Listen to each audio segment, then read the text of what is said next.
ব্রেকের আগে বলছিলাম পাসপোর্ট জালিয়াতিতে বেশ কয়েকজন গ্রেফতার। সেই গ্রেফতারির পরে এবার পুলিশের নজর, লালবাজারের নজর পুলিশেই।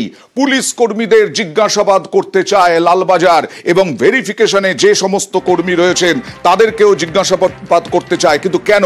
সরাসরি চলে যাব প্রতিনিধি অমিতের কাছেই চলে যাব সরাসরি। অমিত, কেন পুলিশ কোন কোন কোন জায়গার পুলিশের ওপরে লালবাজারের নজরদারি?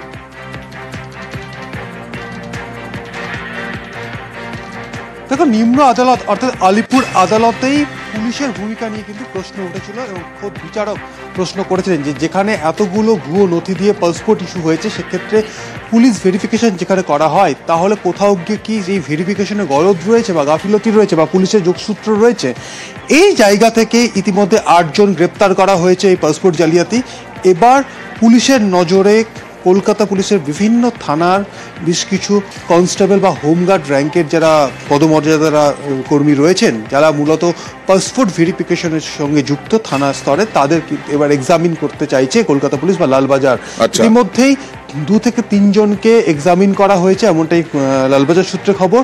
এছাড়া কলকাতা পুলিশের পাসপোর্ট সেকশন বলে যে ডিপার্টমেন্ট রয়েছে সেখানকারও বেশ কয়েকজন পুলিশ কর্মীকে এক্সামিনের আওতায় তারা আনতে চাইছে। কারণ বিভিন্ন থানা স্তর থেকে যেমন এই পাসপোর্ট ভেরিফিকেশন হয়, একই সঙ্গে পাসপোর্ট সেকশনেরও বেশ কিছু পুলিশ কর্মী রয়েছে যারা এই ভেরিফিকেশন বা এই পাসপোর্ট রিলেটেড সংক্রান্ত বিভিন্ন কাজকর্মগুলো করে থাকে।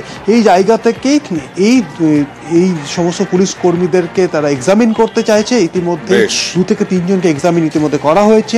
একজন হোমগার্ড র্যাঙ্কের বা পদমর্যাদার এক পুলিশ কর্মীর ফোনও কিন্তু এই মুহূর্তে তদন্তকারীদের নজরে রয়েছে।